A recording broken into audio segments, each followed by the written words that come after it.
I was scared to share my true color, to be who I truly was.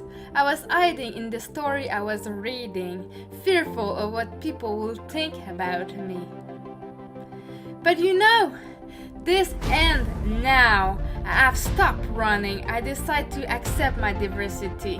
Today, I will share our story of neurodiversity and mental health awareness. Welcome on the ADHD Melly Show. Hello, everybody. Hope you're doing well today. I'm going to wait you to come in, and if you're here, please say so on the chat and tell me where you're from. I will be so happy to greet you. So if you're here, you can go ahead and share with me. I'm going to check out if my live stream is well on LinkedIn, like I always do before we start, just to make sure everything's fine. Oh, yeah.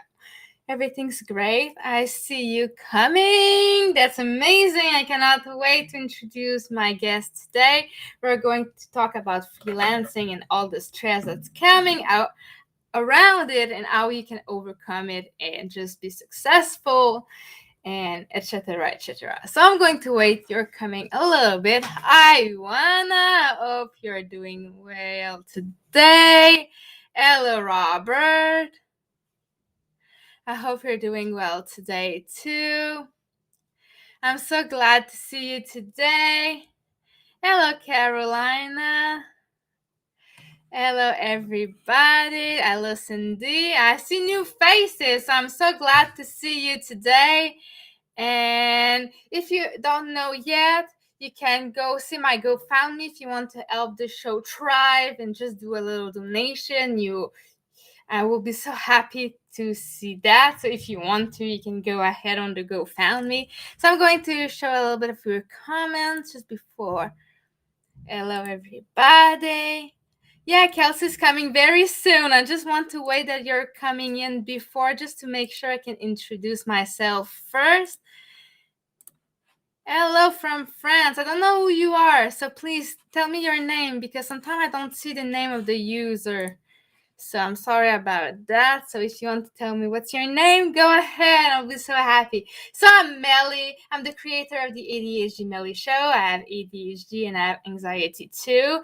And I'm talking about different thing about mental health and how you can thrive and be who you want to be, and that shouldn't stop you do what you really dream about. So that's what is a little bit about the ADHD Melly Show, and I do all that by myself, and I invite a new guest every Friday at 1 p.m. Eastern Time. I'm from Montreal, Canada. My first language is French.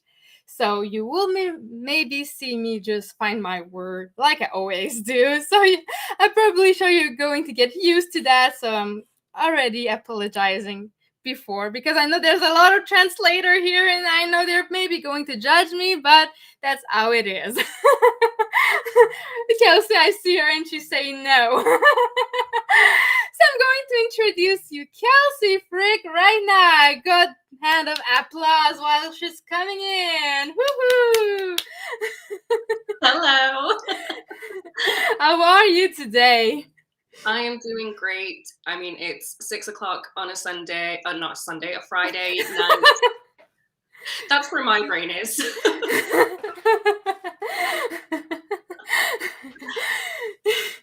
Yeah, I'm so happy that you're here, and I know there's a lot of time difference, and I always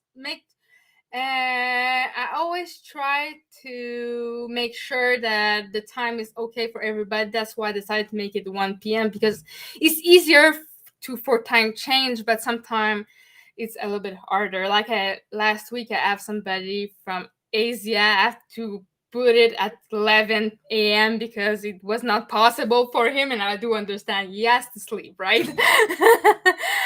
So I always try to make my best to accommodate the person too, and I'm so happy to see you all guys here. Hello Marianne, j'espère que vous allez bien aujourd'hui. Merci d'être là de la France, c'est super génial avec mon gros accent québécois. So I was saying, if you don't understand, hello everybody from France with my big Quebec accent. So thank you so much for being here, everybody. So before we start, I want you to introduce yourself, what you're doing with your life, and why are you in UK? That's a big story, Nelly. I'll try and keep it short though. So, hello everyone. I see a lot of familiar faces. It's good to see you. But for those that don't know me, my name is Kelsey Frick. I am a American immigrant who is currently living in the UK. I've been living in the UK for the past 10 years now, which is kind of bananas to me. I am first and foremost a freelance translation account manager. But I also work in French to English subtitling, and I do copywriting and content creation as well. So that's me in a nutshell. I won't go into all the details of why I'm still here. Let's just say I met a boy and I never left. So, comment est ton français? How is your French? A bit rusty right now. So a lot of people think that you need to be fluently bilingual to be able to do translation. So how it is for you? For me, I mean, it's kind of it's really transitory. You know, you can sometimes kind of fall off the horse and not be as well versed on your language, but I think there's a difference. You know, if I was in interpreting, then it would definitely have to be a lot more up to spec. But you know, you know, it's part of my daily life. I'm still practicing. I still, you know, make sure that I'm watching French TV shows, listening to French radio, that kind of thing, just to make sure that my ear is trained to everything. It doesn't mean that you know, translators get rusty too. It's true.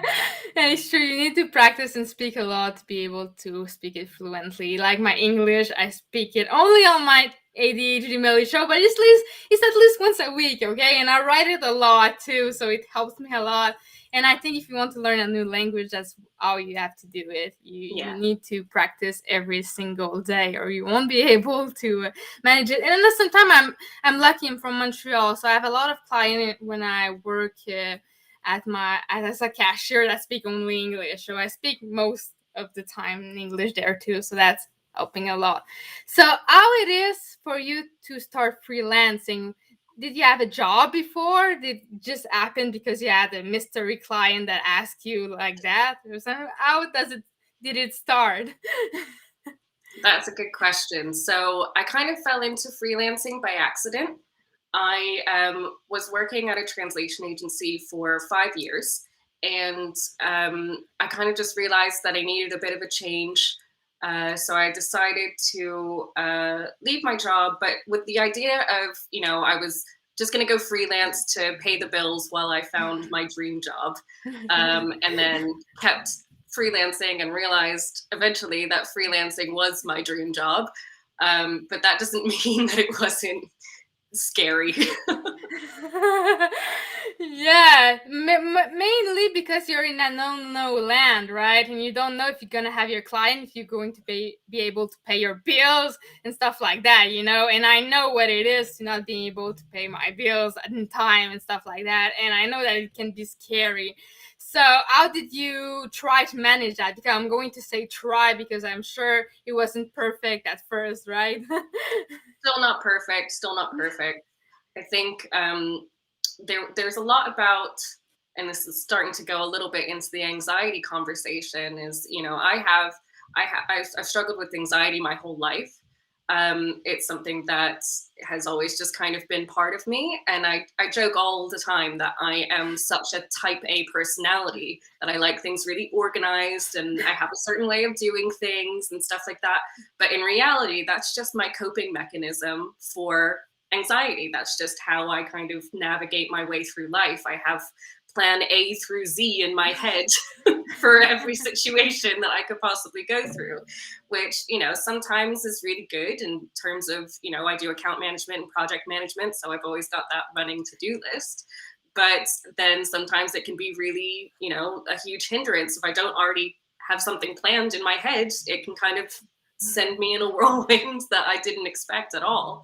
So when I was going freelance, I was really lucky. My husband and I would kind of set up an emergency fund just in case either one of us had ever, lost our jobs or something like that. So we actually had 3 months of income saved up for something like this to happen. So that was really, really lucky. Even though I went freelance accidentally, I still kind of had something to fall back on, which is also probably a result of my type A personality, my anxiety.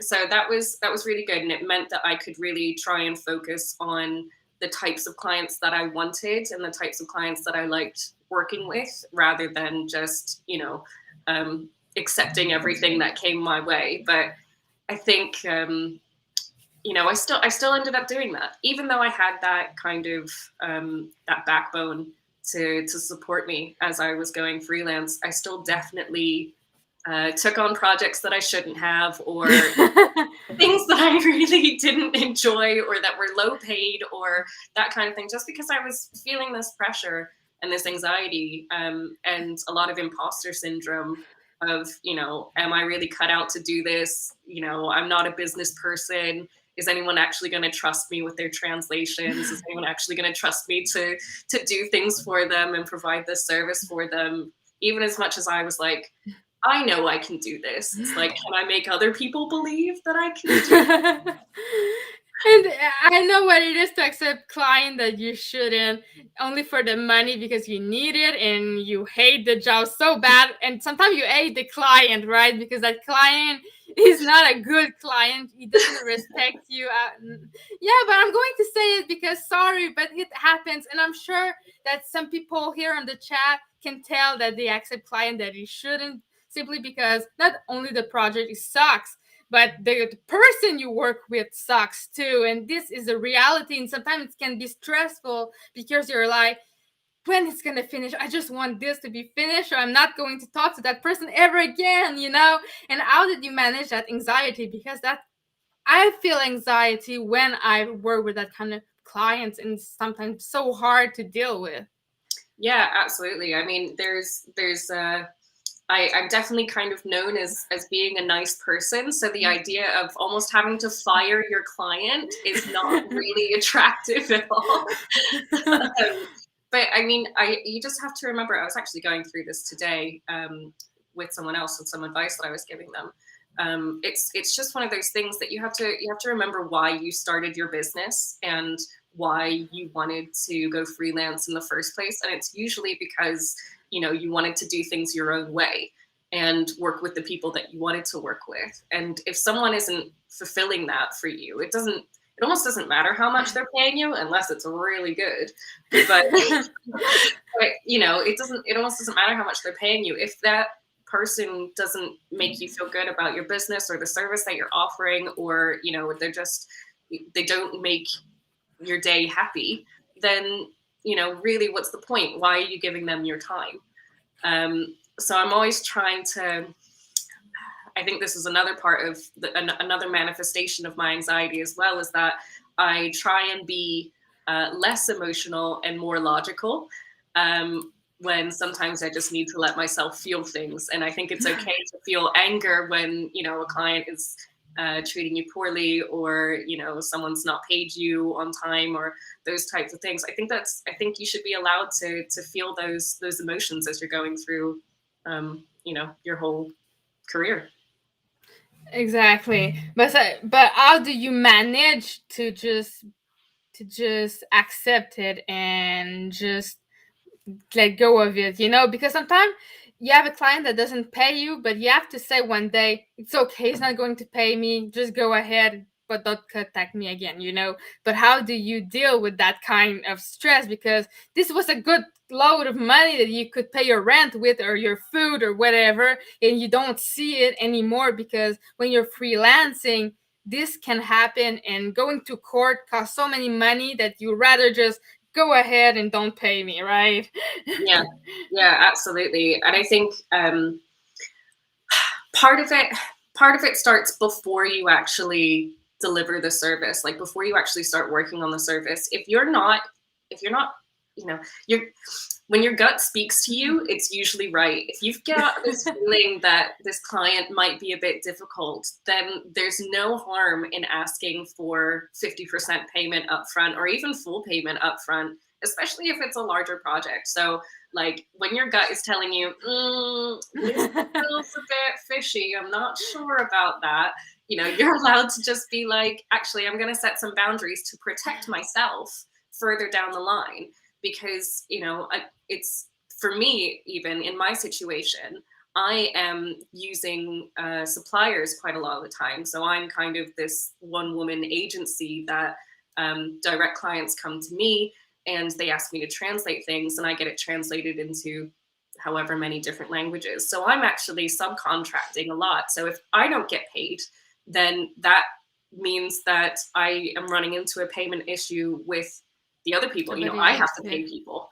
So that's even more to handle. So if I'm ever nervous about it, usually I try, if something stinks, I just kind of try and back away as much as I can.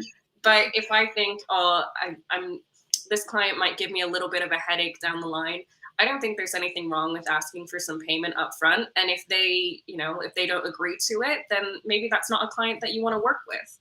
You kind of have to self-select. And that's a really nice privileged position to be in, that I can say that, and I recognize that, because sometimes you do have to put food on the table, you got to pay your bills, you got to heat your house, those types of things. But I think just, and you always have to, you can approach these things from a place of kindness and just a place of understanding. When you're asking for these things, you don't have to be like, pay me or else I'm not working. You can just say, I'm a freelancer. I got to look after my bottom line. I would love to work with you, but my policy is I ask for 50% payment up front, and then the rest can be 30 days after I deliver. Yeah, absolutely. And some people don't understand that. When I'm giving an example for my website, sometimes they say they don't want to pay and I up front because they don't know me and they want to make sure I'm going to do the job, because we need services too. I need you for making sure my texts are okay for my website. I ask you to do it.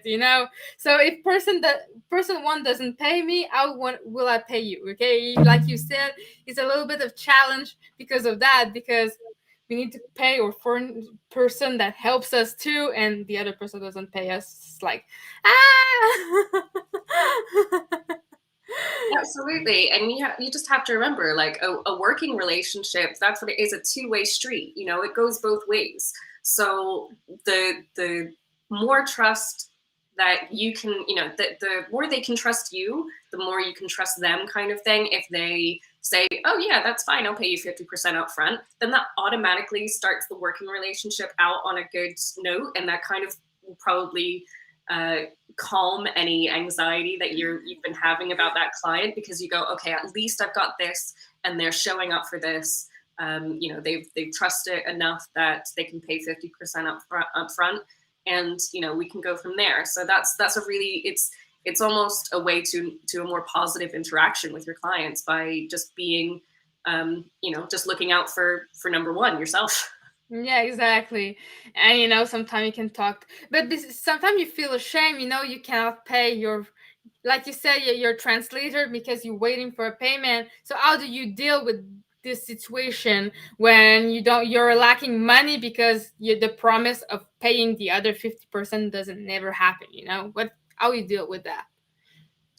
I mean, it's never a fun situation to be in. I've been in that situation a few times.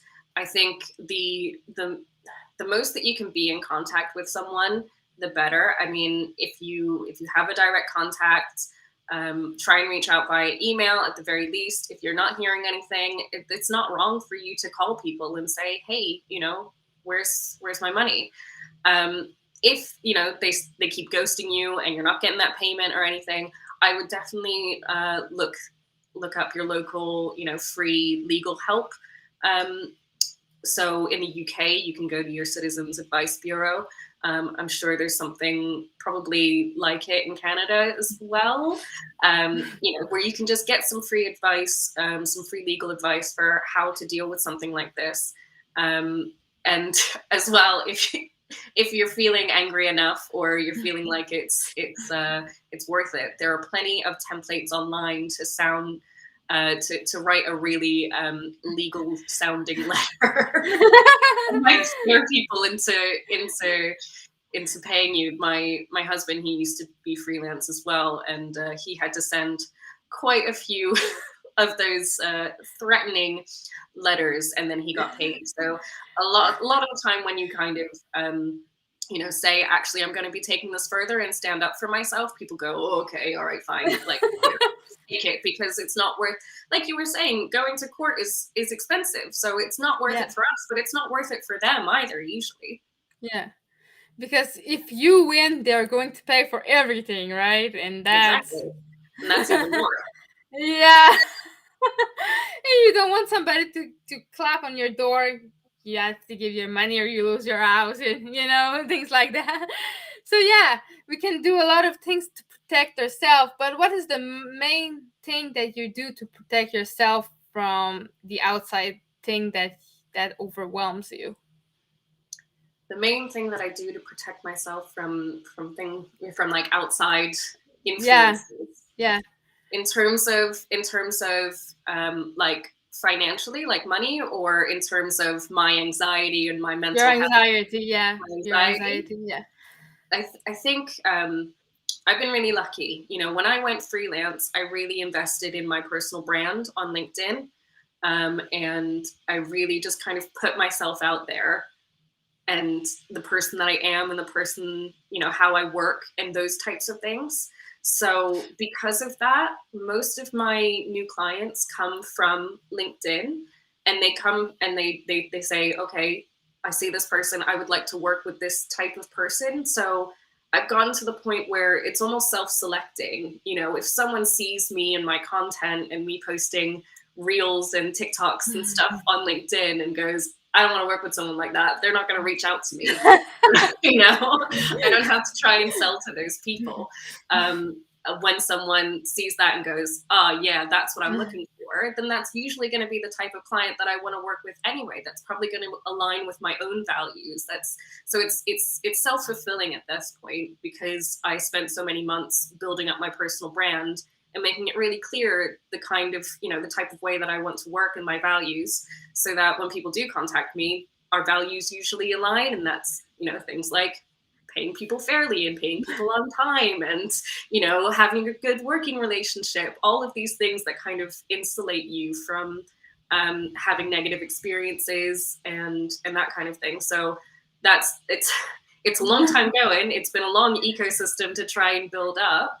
But it means that day to day now, at this point in my career, I don't have to worry as much about, nightmare clients or non-payers or anything like that, just because I've been able to kind of build that up.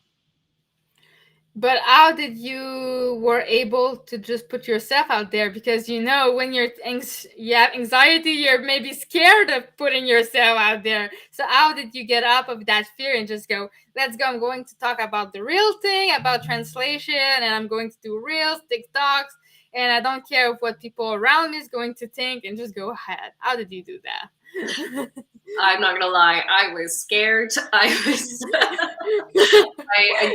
didn't know what I was doing. I had no idea how to properly like run my own business or anything like that. I just knew I needed to be on LinkedIn. That was the one thing that I knew, because I'm a service-based business selling to other businesses. I knew I needed to be on LinkedIn. That's where my clients would be. So that was step one. But until I actually, found my voice, I wasn't posting the right content. But just because I knew I needed to show up every day, or at least regularly, if not every day, it meant that I messed up a lot.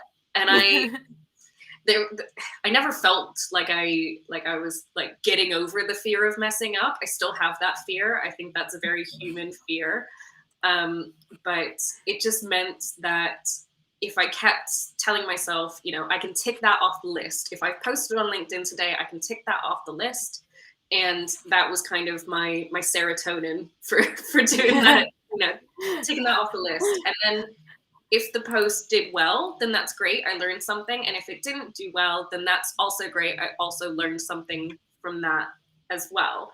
So I failed a lot. If I still to this day, I have posts where I, get 2 likes or something like that.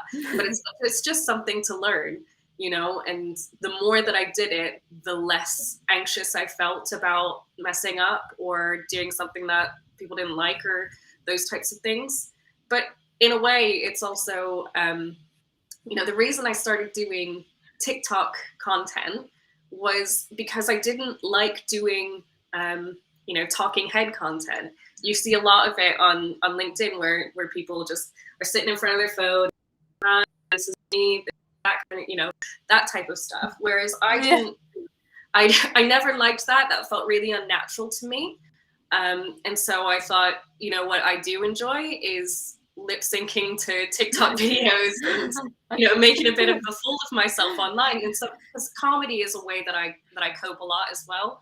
I try not to take things too seriously, despite my type A personality. So being able to kind of channel video content in a way that felt fun and creative for me rather than really unnatural and uncomfortable actually opened things up a lot more. So, just because other people weren't doing lots of TikTok content on LinkedIn at that point doesn't mean that it was the wrong thing to do. I just tried it, and if it worked, it worked, and if it didn't, it didn't.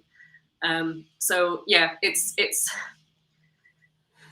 not probably not the best advice, but I'd say just try and do it once, do it twice, try and do it for a week.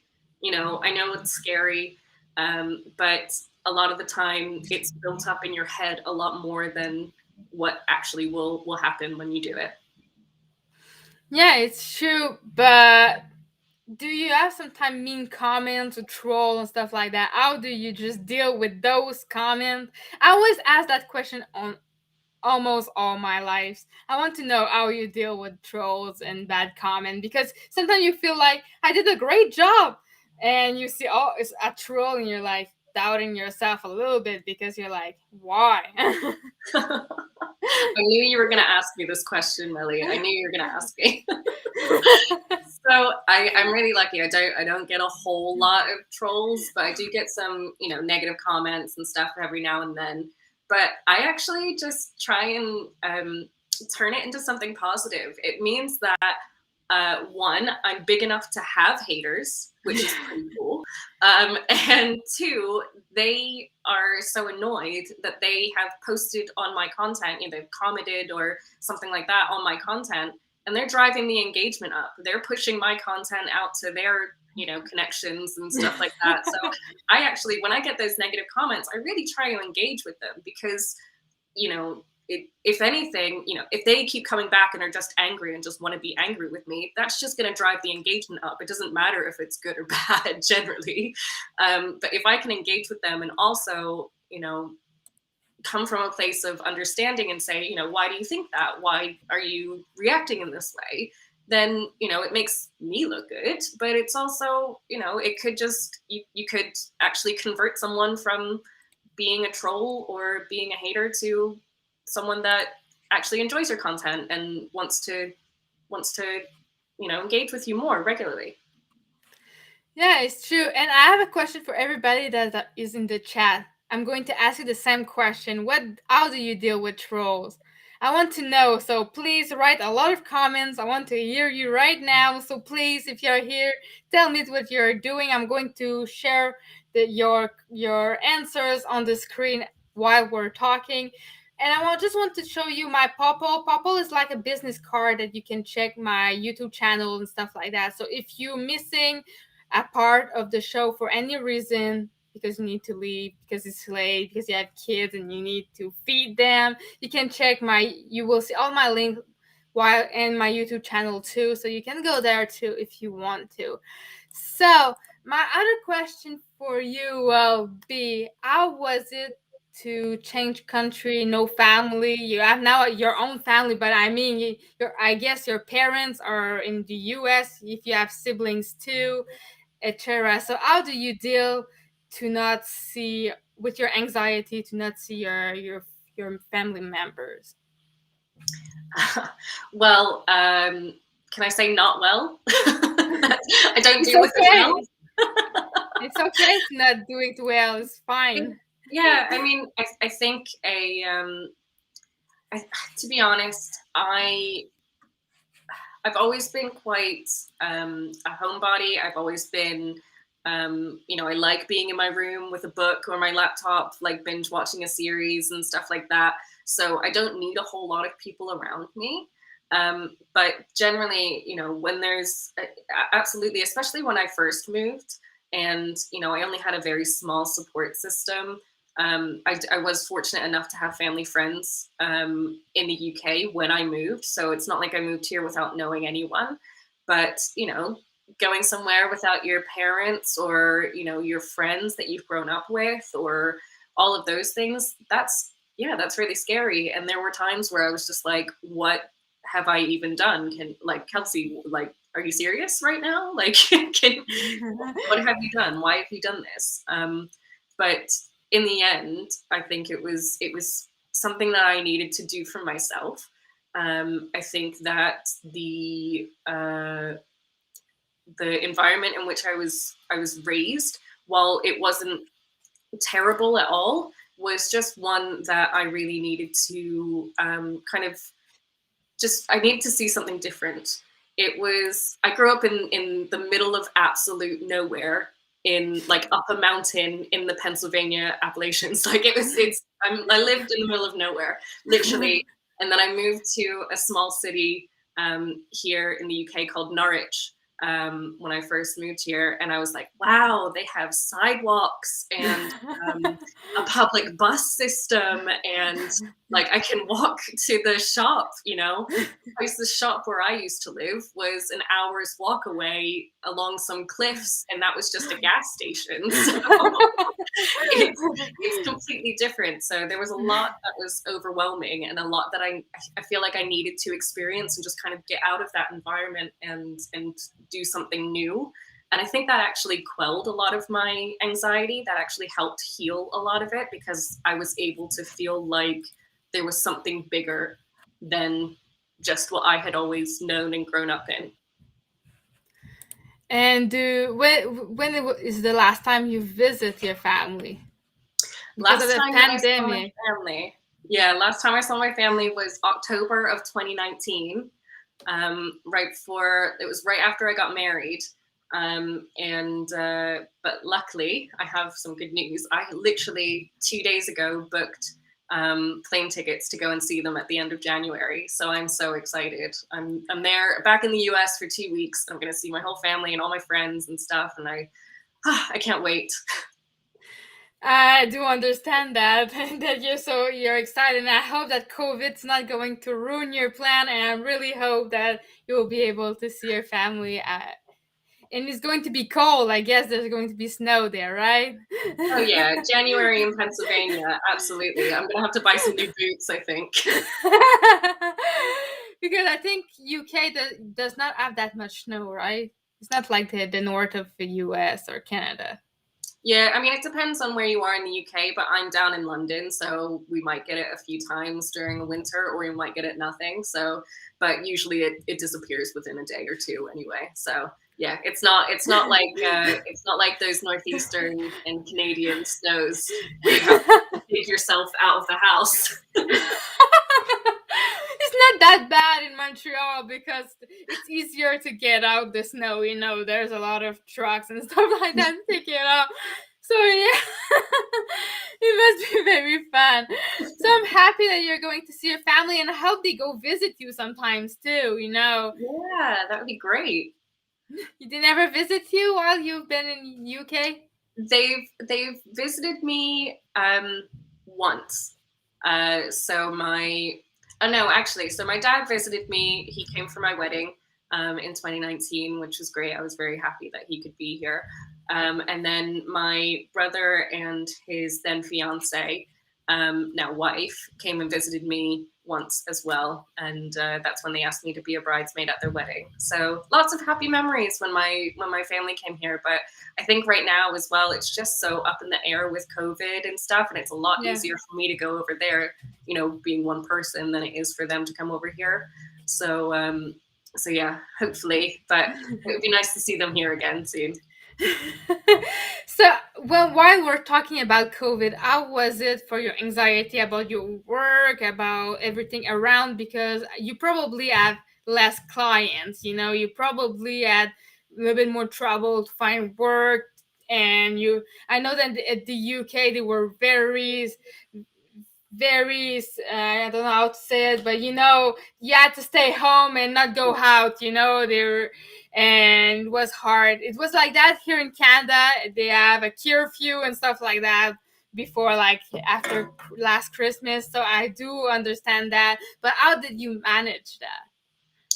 I mean, that was one of the things that was so scary about going freelance, because I went freelance in March this year, which is like still in lockdown and Yeah. COVID and everything. So I literally decided to go freelance in the middle of it all. Which I don't know if that was good or bad. I kind of already, it's not like I was blindsided by it. Like I decided to go freelance and then COVID hit. I think that would have been worse. But I don't know what possessed me to go freelance when a whole pandemic was happening. But honestly, I've been saying this throughout the talk, but I was really, really lucky. I was able to find some clients pretty quickly. But that's not to say that it wasn't, weighing pretty heavily on my mind. But equally, my situation hadn't really changed at home. I had been working already from home since 2017, so I was already a pro by the time everybody else had to do it. And my husband, he works for the National Health Service here, so he was still going in every single day. So nothing about our day-to-day lives changed. My working schedule, everything kind of changed, and I didn't really have to do that much like adapting to what I was already used to. Whereas I think if I was working in an office all the time and then went freelance and had to do a whole home office and a whole setup and get used to working from home and all of that stuff, I think that would have definitely been more challenging. But in terms of, I think just like anyone, when they start out freelance, at first clients were slow and I was really worried, and I was going, okay, I have only made like £300 so far this month, and then we're getting to the 30th. What's going on here? But like I said, we were able to build up that emergency fund for us to draw on, and I'm not gonna lie, I rinsed it until I was able to start building it back up again. But yeah, I mean, I would suggest that to anyone who is even thinking about freelance, or even if you're not thinking about freelance, because as COVID has shown us, we never know what direction our lives are going to take and what our careers are going to look like or anything like that. So the better that you can be prepared, with a few months of income, this just tucked away in case you ever need it, and hopefully you don't, then the better. I think the more prepared you can be just to kind of weather these storms, it's going to be really useful for you. And we still maintain that emergency fund today. Luckily, we've been able to build it back up since I completely drained it. But it took a while. It took a while. How did you manage your anxiety when you saw that fund like draining and almost nothing? And were you able to build your clientele then, or you're just like, oh my god, it's going to be bad if I don't find a client now? It was a bit of both. It was definitely a bit of both. It was like, I am really, and the idea of like, we still have our flat and everything, we're still able to afford rent, that's okay. But when this runs out, like, is my time up? Like, what do I do then? What comes next? I didn't really have that sort of plan, which is very unlike me, being that I plan everything in my life. But I was able to just kind of go, okay, well, this is looking a bit scary, but I just have to keep going. I kind of had to to have faith that what I was doing was working towards something that felt sustainable to me, because I think that was the most important. I didn't want to I didn't want to compromise on any of my values, on the way that I wanted to conduct my business or anything like that, in order to just put food on the table. Mm-hmm. I was lucky that I was able to do that, but that's kind of what I had going in the back of my mind the whole time, is just, I want to build this and I want to do it right the first time around, rather than rushing into it and getting loads of clients that I don't actually like or Mm-hmm. want to work with or enjoy working with. I'd rather, take a bit of a hit now, with the hope that the way that I'm building my business is going to be a sustainable one. And it's a huge risk, I'm not going to lie. I tossed and turned at night. I got many sleepless nights about it, many, small panic attacks and those types of things. But I just had to have faith in myself for a bit. No one goes into starting a business thinking it's definitely, well, I'm not going to say no one, but I think anyone who starts their own business realizes that there's some amount of risk going into it. And that really played heavily on me during those months where I was rinsing the emergency fund. But knowing that I was building a business sustainably in the way that I wanted to, that kind of made me feel a bit less anxious. And how was it? You have a husband. How was it with your husband? Did you have some tension because you decided to be freelancing? Because money, sometimes with couples, it can be a little bit stressful the other way around, because your husband sees you trying to work and not bring money, and it's like stress because he's scared of not being able to sustain you too. So how was it for you? Yeah, it was. There was definitely tension. I'm not going to lie. I mean, I think anyone who has been in a long term relationship with someone and shares finances and stuff can see how that would be quite stressful on a relationship. We have that money there, and it's not just in case one of us loses our job, but it's in case we have a surprise medical bill, or it's not very likely in the UK, but just something like that. We have some sort of surprise that we didn't planned for, that we didn't that we just needed money for. So seeing that go just kind of made us both feel like, since we had it there before and that was a little bit of a sense of security, both of us watching it go, our anxiety went up as the number went down together, because it just made not only it just made us feel unstable in many other parts of our lives as well. We don't rely on the emergency fund. It's literally there. Just we don't touch it unless we need to, kind of thing. So seeing that type of safety blanket kind of disappear before your eyes, that's obviously going to send some alarm bells ringing in both of our minds.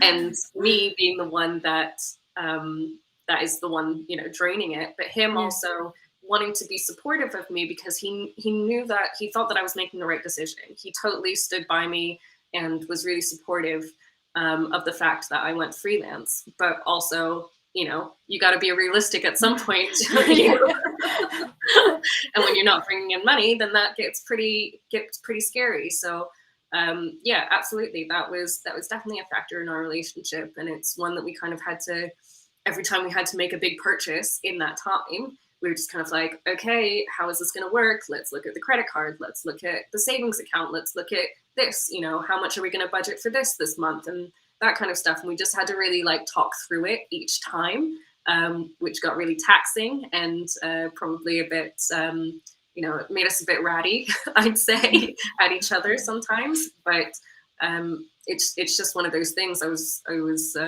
fortunate enough to be able to build it back up fairly swiftly. But yeah, I'm not going to lie and say that it was all roses while I was draining our emergency funds that we put together. So what will be the tips of somebody that is wanting to be freelance? They have a partner and it's not going that well.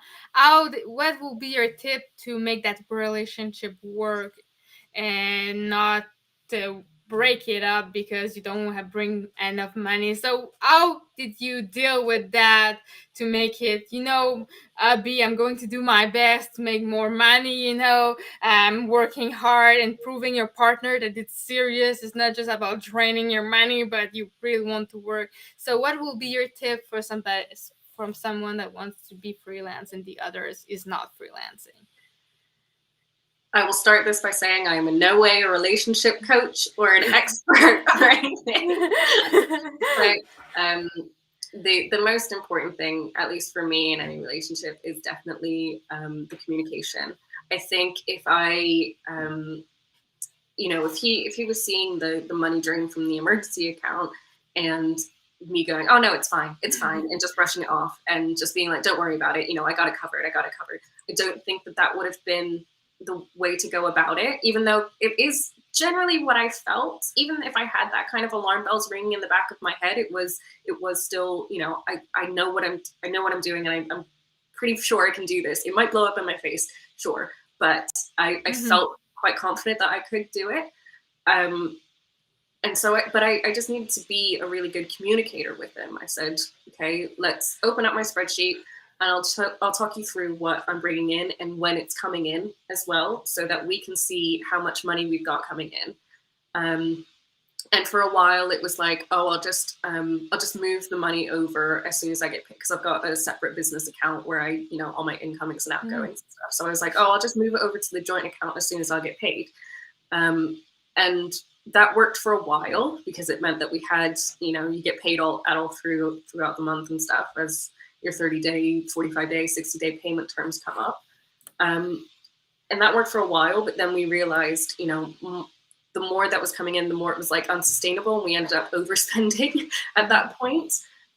So now we're able to just, I put a pot aside and say, okay, this is what I'm going to pay myself at the end of the month, every month. And, as invoices come in, I put that money aside and then pay myself at the end of the month, type of thing. And it's honestly, like I said, it's communication. You got to figure out exactly what's working for the both of you, and exactly what your partner's anxieties are. Because I think for my husband, it wasn't, that he was anxious that I was going freelance. It was just anxious that, is it sustainable? And is there something else that we need to do here as a team? Because that's what you are. You're a team in that situation, in all situations. Is there something that we need to do together, or talk about, or another option for us to explore, if we're, not going to be able to, sustain the way that we were living before when you were salaried. So it's not a fun conversation to have, but it's a necessary one. I think just keeping your partner clued up to absolutely everything, and talking through it, and making sure that their concerns are addressed, even though you're also feeling the pressure and everything. Their concerns are just as valid as yours. So yeah, that's my biggest tip, is just be open and honest and communicate, and don't be afraid to talk about what you're feeling, and the stresses that you're feeling, and the anxiety that you're feeling around it, because it's very real. Yeah, it's true. And sometimes you can doubt yourself and just try to find another job because you just don't know, right? And that's what I did 2 times a week as a cashier, because my show I need to pay my show, everything around it costs a lot of money. I have my rent, I have everything, and I don't have that much client as for website designers. So you have to have a plan B, and talking to your partner about a possible plan B can help too, so they know what to go around it, right? Yeah. So we're going to leave soon, guys. So, like I always ask my guests, what will be your end word, your last tip that you will give for people that want to go freelancing while they have anxiety? My last tip for people that have anxiety and they want to go freelance, Exactly. I would say, just do the thing that the thing that you have in your mind that you think, oh, maybe not, I don't know, just try it. And the worst that can happen is you post it and you get like 2 likes. And that doesn't mean that, it was bad or anything, but it just means that, you gave it a go and you've learned something from it. And as much as you can feel that anxiety of, am I doing the right thing? Am I working towards the right thing? You know, having that sort of authenticity and that confidence in yourself to, and that confidence in your services and the services that you can provide. It doesn't necessarily have to be very, feeling like a lot of outward confidence. You might feel like, oh, everyone's going to think I'm a fraud, and that imposter syndrome coming in and stuff. But, just kind of having that confidence in, I know what I'm doing, and I know that, people can pay me for it and I would do a good job for them. And I know what kind of business that I want to run, and those types of things, and building that environment of confidence allows you to then, experiment on the things that you might not be as confident about.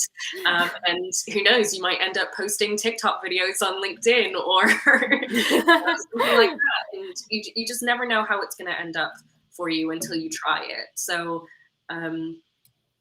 it's hard. It's definitely hard when you have that anxiety and you have that sort of evil Kelsey in the back of your head. I'm sure you've got evil Melly in the back of your head telling you like mean things and stuff like that. It's really hard, but if you can quiet that enough by being secure in your services and the type of business that you offer, then things tend to get a little bit easier. So thank you so much for being here today. I'm so happy I had you, and thanks everybody that came today and held a comment. So please say replay on my YouTube channel or on LinkedIn, depend where you want to replay, and tell me that you've watched it. Put some thumbs up if you are on YouTube, and please go look at my GoFundMe and do a little donation to help the ADHD Millie Show try and being able to sustain itself. Yeah, I'm going to say that like that. So thank you so much for being here, and see you soon, guys. Thank Bye. you so much, Kelly. You're welcome. Bye.